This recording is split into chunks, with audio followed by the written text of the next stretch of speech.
Hola a todos, aquí me veis en el tema 3 de la parte especial. Deciros, voy a intentar simplificarlo para que se me comprenda, que yo estoy siguiendo el orden y el programa de intervención, pero como muchos temas ya sabéis que son comunes, pues esto lo puede usar tanto una persona que vaya a Secretaría de Intervención o a Secretaría. Y de hecho, incluso si me pedís algún tema específico de Secretaría de Intervención, que los tengo por ahí hechos todos los temas, lo que pasa es que los tengo a mano, pues tendría que pasarlos digamos, a letra de texto para poder ofreceros el archivo. Pero los temas de Secretaría de Intervención los tengo por ahí todos. Y de hecho pensaba hacer más lejos todavía, por ejemplo, un archivo con el bloque de tributario, que es más específico de intervención, pero también pensaba hacer, y lo tengo pensado y lo haré en cuanto tenga tiempo, un bloque sobre urbanismo, que ya sabéis que son 10 temas en el programa de Secretaría de Intervención. A mí personalmente el tema de urbanismo me gusta, además me gusta bastante. Entonces, bueno, pues aprovecho que aprovechando que me gusta ese tema o ese bloque, os lo ofrezco en temas elaborados y en esquemas. Una vez ya dicho esto, decir que estoy intentando terminar el bloque que agrupa todos los temas de régimen local de la parte especial para formar un solo archivo y poder depositarlo, pues como hice con la ley de contratos en el Amazon Kindle, por ejemplo, de donde os lo podéis descargar, porque otros servidores u otras plataformas de descarga, bueno, ya sabéis que tienen contenido extraño, te meten virus, tal, y bueno, no obstante, yo cuando tenga el archivo terminado, a continuación lo subiré y os ofreceré el link para quien lo quiera descargar. Quien no lo quiera descargar, pues mira, lo tiene aquí en pantalla y puede ir copiando lo que le parezca bien o no. Y los esquemas igual os los voy mostrando poquito a poquito para que si queréis pues los copiéis desde la pantalla sin ningún problema. Vamos a comenzar ya sin más dilación el tema 3, que nos habla de la potestad normativa de las entidades locales, los reglamentos, las ordenanzas, el procedimiento de elaboración, el ROM y los bandos. Ojo con este tema, que tiene enjundia y hay que tratarlo de forma superficial pero sin dejarnos nada. La potestad normativa de las entidades locales, reglamentos y ordenanzas, ya vemos que a partir de la ley de bases del régimen local, que parte, ya lo sabéis, de la competencia exclusiva del Estado, que no es exclusiva por lo que ya os expliqué de la jurisprudencia del Constitucional sobre el régimen local,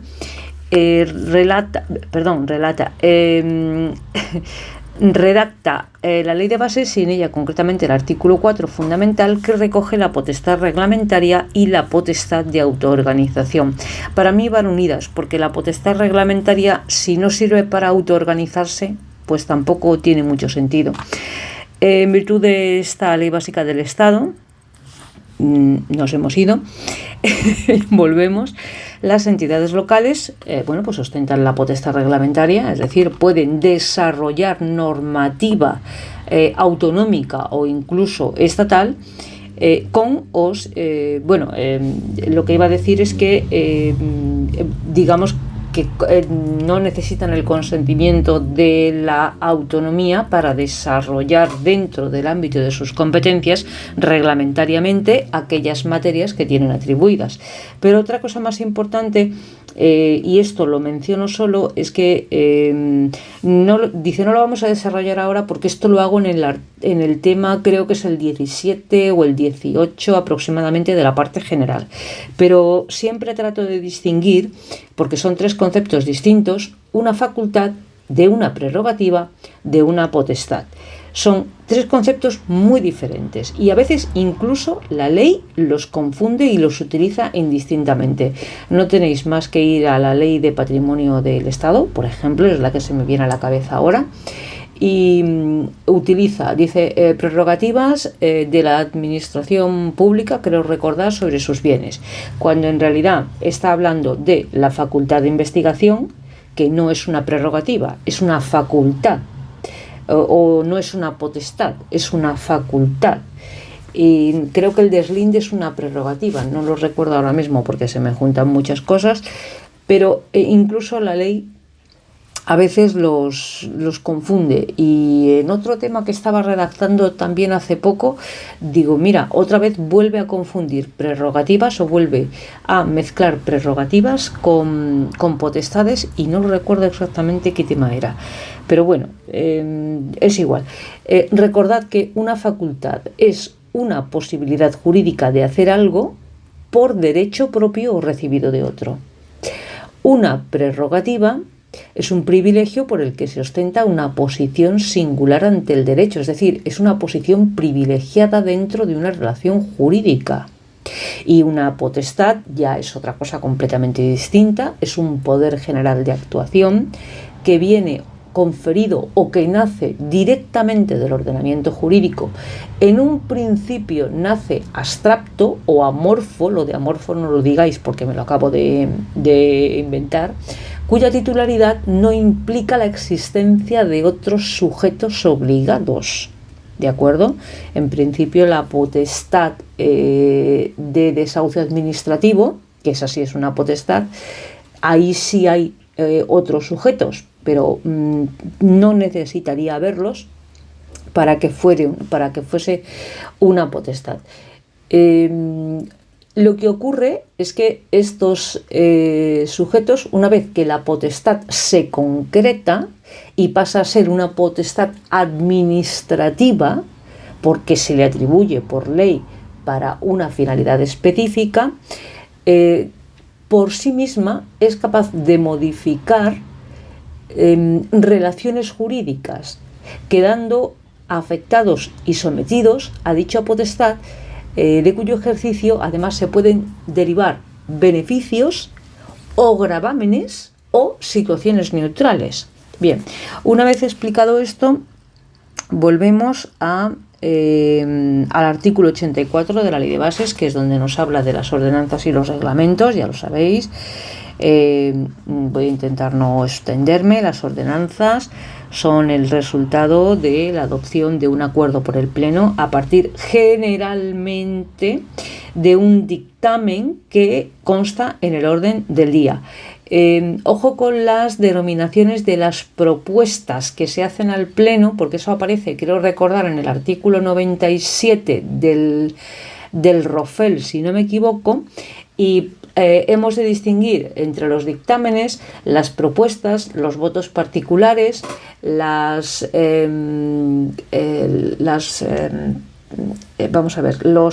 peticiones, las preguntas y las sugerencias, o eran quejas y sugerencias, no, bueno, sí, algo así como quejas y sugerencias. Entonces, estamos hablando de un tipo concreto de un tipo concreto de propuesta, que es la palabra. Las propuestas, ya os digo que tienen varias denominaciones en función de factores que se verán en el artículo 97 del ROFEL. Bueno, pues generalmente la ordenanza parte de un dictamen. El dictamen se evacúa por parte de la Junta de Gobierno generalmente, o casi siempre, y figura casi generalmente en el orden del día. Si lo evacúa la Junta de Gobierno, está en el orden del día seguro.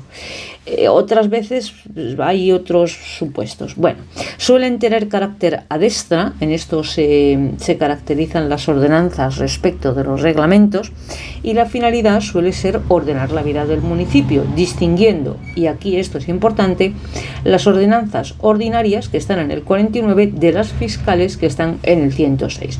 ¿Por qué? Porque son diferentes por razón de la materia y por razón del procedimiento de aprobación, no del sujeto que las aprueba, que en cualquier caso es el Pleno, pero sí hay unas diferencias.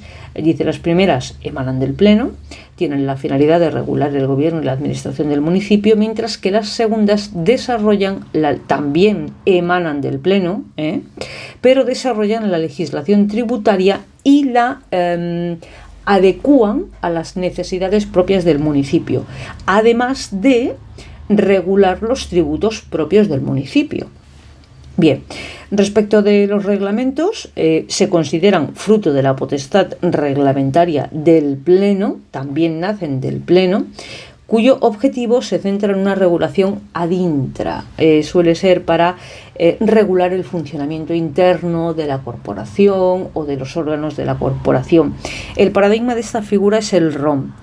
Y en uno de los últimos ayuntamientos que yo estuve, pues yo hago siempre las mismas preguntas y digo: ¿tenéis plan general de subvenciones? ¿Tenéis limitada previa? Sí. ¿Tenéis ROM? Y se me queda así la administrativa un poco como diciendo ¿qué? Y yo digo, bueno, vale. Y entonces, cuya jerarquía normativa es en el municipio es máxima. No olvidéis que tiene carácter de reglamento.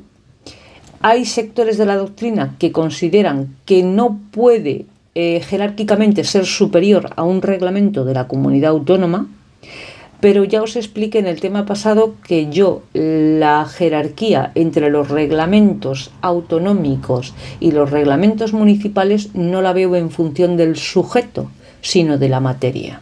Bueno, y ahí lo dejo. El 2, el procedimiento de elaboración, pues para ello tenemos igualmente el artículo 49 y el 106. Las ordenanzas ordinarias, pues hay una aprobación inicial por el Pleno. Proceden generalmente de un dictamen que consta en el orden del día, aunque también podrían hacer otro tipo de propuesta como una proposición o una moción.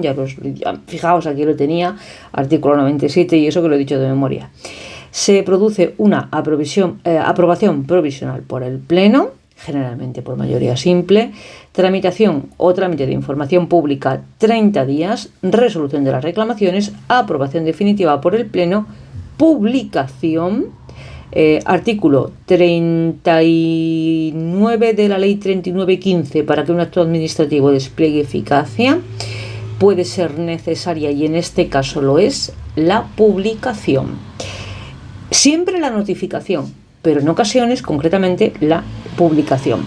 Y la entrada en vigor, ojo con esto, con vacatio legis de 20 días. Esto quiero recordar que está en el ROFEL, no lo sé, está en un reglamento así como muy perdido, creo que es en el ROFEL, no está en la ley de bases, y por eso os lo pongo, para que veáis la distinción ahora. Dice, no obstante, la aprobación provisional, aquí tengo una errata, podrá entenderse definitiva si así expresamente se hace constar en el expediente, siempre que junto con una mención de eficacia condicional resolutiva. Esto es algo que se hace o se suele hacer en la práctica en los ayuntamientos pequeños que se reúnen pocas veces en pleno, que se reúnen menos en pleno, y es que la aprobación provisional, el expediente de aprobación provisional, incluye una cláusula que es de condición resolutiva, que dice que de no haber ningún obstáculo en el trámite de información pública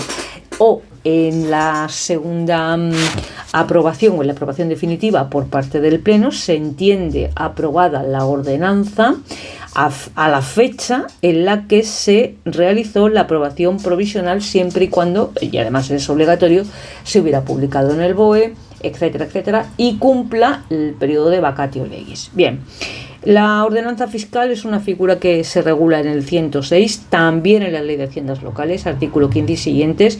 Para esta figura, la figura en sí, yo creo que está mejor explicada y mejor traída en la Ley de Bases, pero el procedimiento de elaboración y después el de la publicidad y etcétera, está mejor, mucho mejor no, es que solo está en la Ley de Haciendas Locales. Nos vamos al 106 de la Ley de Bases, autonomía para establecer y exigir tributos de acuerdo con la ley, en conexión con el 133.2, se está refiriendo por supuesto a los tributos propios, y cuando dice establecer y exigir se refiere a los tributos propios, también para regular los tributos que vienen autorizados, entre comillas, o vienen ya regulados por ley, concretamente por la Ley de Haciendas Locales, el IBI, aunque esos son tributos propios. pero tenemos pues otro tipo de tributos que aparecen en la Ley General Tributaria, pues sobre tema de urbanismo, etcétera, etcétera. Bien, tenemos la potestad reglamentaria para aprobar ordenanzas fiscales, generalmente de gestión, recaudación e inspección, aquí está de tributos propios, competencia para la gestión, recaudación e inspección de tributos propios, y delegaciones y fórmulas de colaboración en conexión con lo dispuesto en los artículos 7 y 8. Este artículo, pues lo he desglosado, pero aquí tenéis los puntitos para que sea más fácil de estudiar, pero viene a ser el mismo artículo, que tiene potestad para establecer y, de otro lado, regular tributos mediante las ordenanzas fiscales, que además la regulación, la gestión, recaudación, inspección y liquidación de los tributos propios en principio permanece o la titularidad es exclusiva de la entidad local. Luego tenemos las fórmulas de delegación y colaboración, bien en otros órganos, en otras administraciones públicas de carácter territorial o no, depende de la figura que escojamos. El artículo 15 nos habla del procedimiento de elaboración de la ordenanza fiscal, pues muy parecido al de la ordenanza, acuerdo de imposición y aprobación de tributos propios mediante ordenanza fiscal.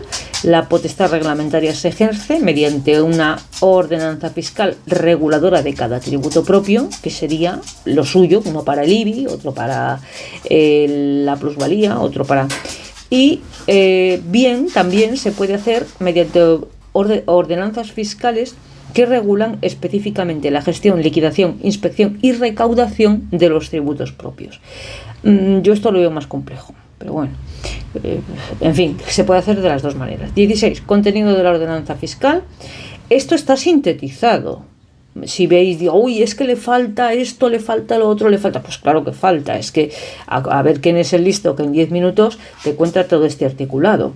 16. Deberá contener al menos la determinación del hecho imponible, sujeto pasivo, responsable, exenciones, reducciones y bonificaciones, base imponible, base liquidable, tipo de gravamen. Todo esto son nociones que aparecen en la Ley General Tributaria. Por ejemplo, el hecho imponible, quiero recordar que está en el artículo 19 de la Ley General Tributaria, si no voy mal, 17, 18, 19. Creo recordar que se dice que es el hecho a partir del cual la legislación tributaria hace nacer la obligación tributaria principal y o accesoria. ¿Cuál es la obligación tributaria principal? La de realizar el pago. El sujeto pasivo también está en el 30 y tantos, quiero recordar, de la Ley General Tributaria, el responsable igualmente. Las exenciones están en el 21, juraría 21-22, que se dice que son aquellos supuestos en los que, pese a producirse el hecho imponible, la ley no hace nacer de este hecho imponible la obligación tributaria principal, por ley, ¿de acuerdo? También tenemos, dejemos ya esto porque es de la Ley General Tributaria, deberá contener el régimen de declaración e ingreso y la fecha de aprobación y comienzo de aplicación. Y también, bueno, esto sobra, pero hay que decir el periodo de devengo, la fecha en la que empieza a devengarse, porque recordad que los tributos se exigen desde el devengo, no desde la liquidación. Esto es otro cantar, vamos a dejarlo. Aprobación simultánea, acuerdo de aprobación e imposición. El artículo 17 nos habla de la elaboración, publicación y la publicidad de las ordenanzas fiscales. Bueno, pues comienza con un acuerdo provisional, ya lo sabéis, que puede establecerse, como yo decía, o puede adjuntarse una condición resolutiva del acuerdo definitivo, que esto ya lo he explicado. El trámite de información pública, 30 días. Los interesados, ojo con esto. Sé que parece que no tiene importancia, pero en las ordenanzas de carácter ordinario, el trámite de información pública, aquí cualquiera puede presentar una reclamación, una duda, un tal. Cuando se trata de ordenanzas fiscales, quien presenta esta reclamación debe tener la condición de interesado. Bien, La publicación del acuerdo provisional se hará en el BOP junto con la condición resolutiva, si es el caso, y el acuerdo definitivo del Pleno, una vez resueltas las posibles reclamaciones, pues también se publicará en el BOP. La entrada en vigor dependerá de si incluimos o no aquella condición resolutoria en la aprobación inicial, pero en ningún caso hay vacatio legis. En esto es igual al presupuesto. ¿De acuerdo? Sabéis que el presupuesto entra en vigor sin vacatio legis una vez que se publica en el BOE, mientras que la ordenanza ordinaria sí tiene un periodo de vacatio legis de 20 días. Los afectados por el artículo 18, concepto de interesado a efectos del trámite de información pública, que ya lo he subrayado anteriormente, pues aquellos que estén afectados por el acuerdo de adopción de la ordenanza fiscal o las asociaciones cuando actúan en defensa de los intereses que les son propios. Y ojo que no dice de los intereses generales, sino de los intereses que les son propios. Son chorradas, pero que te echan a perder un tema. Si no, dejadlo en asociaciones. Asociaciones en el ejercicio de sus funciones, las asociaciones para la defensa de intereses que les son propios, tal. 19. El contencioso administrativo, dado que las ordenanzas fiscales son una resolución administrativa de carácter general, por decirlo así, en términos de la 3915, no se puede interponer contra ellas ningún tipo de recurso en vía administrativa, así que nos tenemos que ir directamente al contencioso administrativo. Respecto del ROM y los bandos, pues el ROM yo creo que es el reglamento de máximo nivel y mayor importancia del municipio, pese a que muchos no cuenten con él. La jurisprudencia, dicen, pese a que no encontramos expresamente un artículo dedicado a al ROM, pues la jurisprudencia, tanto del Constitucional como del Supremo, reconoce y propicia claro que propicia esta figura, como norma de regulación del municipio en aspectos específicos que no aparecen regulados expresamente o que bien requieren una adaptación a la praxis municipal. Consiste en adaptar la normativa sobre el régimen local a las necesidades del propio municipio. ¿De acuerdo?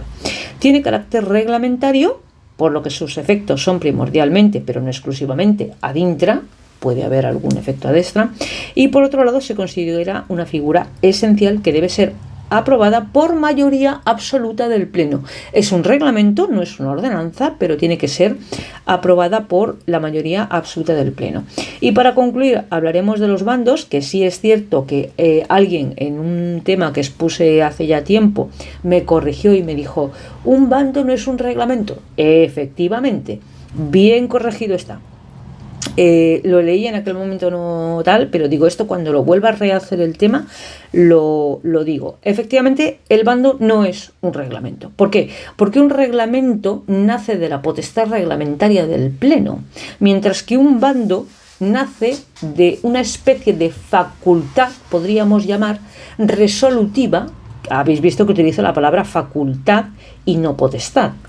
Una facultad resolutiva que tiene el presidente alcalde. El instrumento no es un reglamento, no emana del Pleno, sino de un órgano unipersonal que además no goza de potestad reglamentaria. El alcalde no goza de potestad reglamentaria. Está en desuso, suele emplearse para dar a conocer alguna disposición de carácter menor o algún anuncio sin precisar de su paso por el Pleno, dada su naturaleza de escasa importancia y también dado que no tiene carácter reglamentario ni por supuesto es una ordenanza. Aquí os dejo para que veáis poquito a poquito el esquema del tema 3. Ya digo que es un tema que ya me va gustando más, ya entramos en materia, porque ya hay regulación positiva, con lo cual ya tienes articulado al que agarrarte y presentarte delante del tribunal con tu articulado, decir, esto está aquí, en este artículo, en este otro, y lo dice. Y por último aquí tenemos el ROM y los bandos. Y el fin del tema 3 de la parte especial. Y con esto doy por concluido el tema 3, que era la potestad normativa de las entidades locales.